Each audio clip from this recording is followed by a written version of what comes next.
उन्होंने अपने दौर में जो 2 जघन्य अपराध किए और खामोशी से हो गए और इतने भयानक हुए कि आज जहां इस हॉल में आप बैठे हैं, इसी हॉल में अगर आप नहीं जागे, जो लोग समझते हैं कि ये मकान हमने ले लिया है, ये 500 गज का प्लॉट है, इसमें 2 गार्ड लगे हुए हैं, बहुत सारे ताले लगे हुए हैं, ये 15 साल के बाद आपके नहीं है। और मैं ये किसी इल्यूजन में नहीं कह रहा, तथ्यों पे कह रहा हूं, फैक्ट पे कह रहा हूं, ये कोई आपको नहीं बताएगा।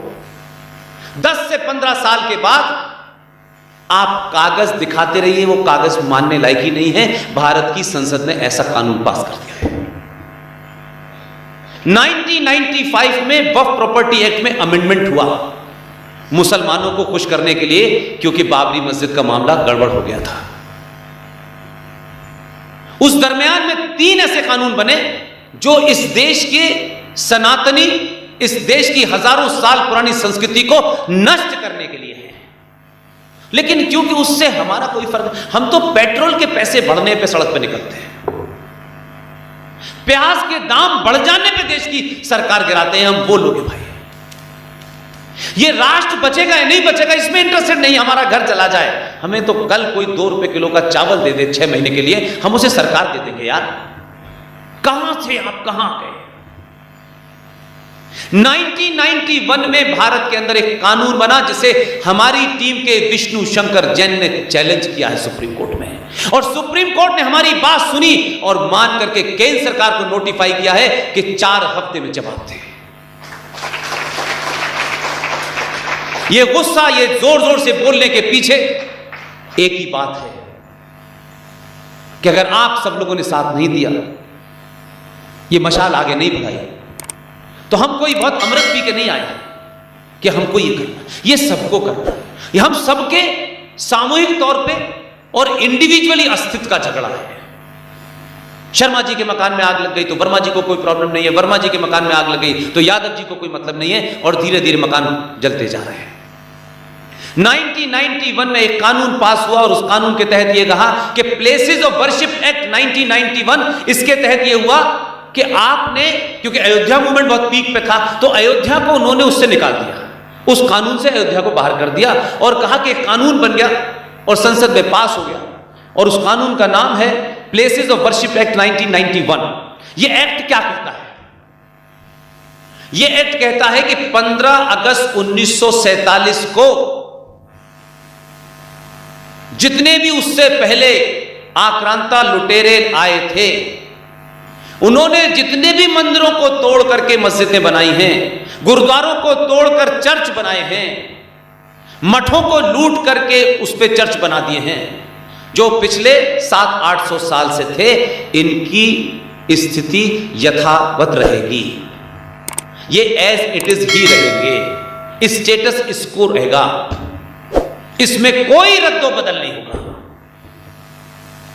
इसका मतलब यह है कि आज मेरा घर कोई लूट ले, मेरे घर पे कोई कब्जा कर ले, और भारत की पार्लियामेंट ये कानून बना दे कि आपके मकान पे जो कब्जा किया है, ये स्थिति अब ऐसे ही रहेगी, उससे आगे की बात नहीं है। तो ये जो 30-40 हजार मंदिर टूटे हैं, ये जो गुरुद्वारों को लूटा गया है, इन सबको आपने कहा 15 अगस्त तक जो थे ऐसे ही रहेंगे। हमने कहा भारत की पार्लियामेंट को ये कानून बनाने का अधिकार ही नहीं है कि जो प्रॉपर्टी का मालिक है, यानी 47 से पहले मेरे बाप दादा नहीं थे क्या,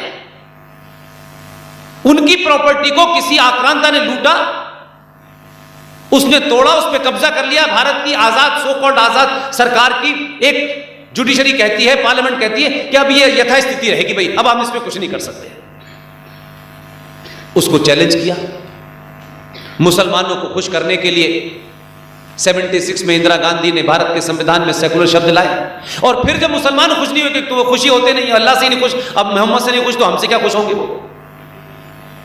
उनको खुश करने के लिए 1993 में जिस सरकार ने भारत के संविधान को लिखित में सेकुलर बनाया, लिखित में सेकुलर बनाया, क्योंकि उससे पहले तो सेकुलर था ही नहीं, उसी सरकार ने 1993 में एक ऑर्डर पास किया और उस ऑर्डर को कहा कि भारत में बिना किसी से पूछे, यानी फैसला मेरे बारे में हो रहा है, मुझसे नहीं पूछा जा रहा, कहा कि इस देश में 5 मजहब के लोग माइनॉरिटी हैं, ये अल्पसंख्यक हैं, और घोषित कर दिया, एक ऑर्डर जारी हो गया।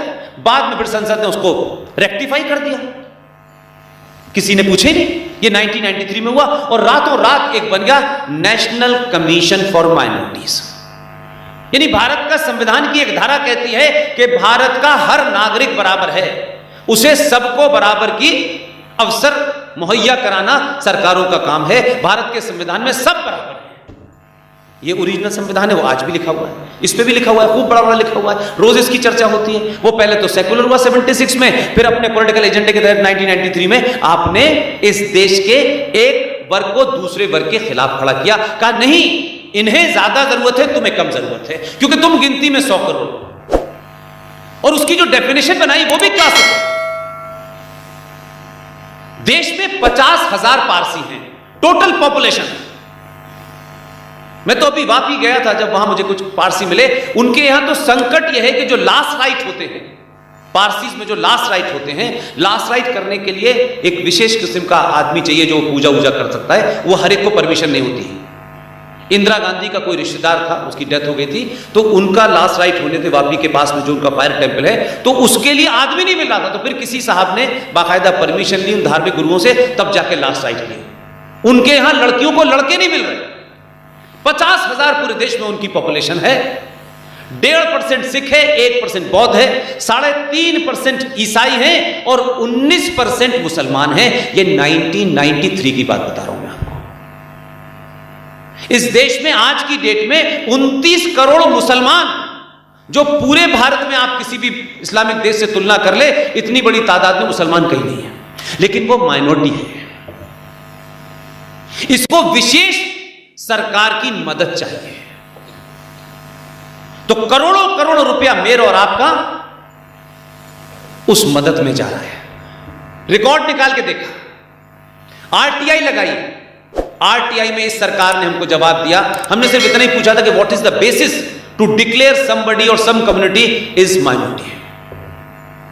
सरकार ने आरटीआई के जवाब में कहा कि ऐसी न कोई डेफिनेशन तैयार हुई थी, न कोई ऐसा बेसिस तैयार किया गया था कि भाई ये 19 से 20 करोड़ मुसलमान भी माइनॉरिटी हैं और 50,000 पारसी भी माइनॉरिटी हैं। ये उनका जवाब आ गया।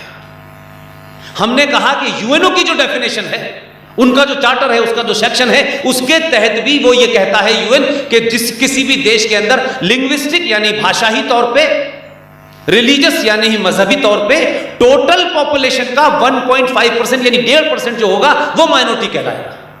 हमने कहा उसको ही लागू कर देते, लेकिन क्योंकि आपका एजेंडा सत्ता में था और सत्ता में उन ताकतों को मजबूत करना था जो हमें वोट देता है और इस देश को समाप्त करता है, उसको भी हम चैलेंज कर रहे हैं, उसकी भी लड़ाई हम लड़ रहे हैं। और 1995 में आपके यहां वक्फ प्रॉपर्टी एक्ट में अमेंडमेंट हुआ और 2013 में मनमोहन ने जाते जाते उसको पार्लियामेंट में एक कानून बना दिया।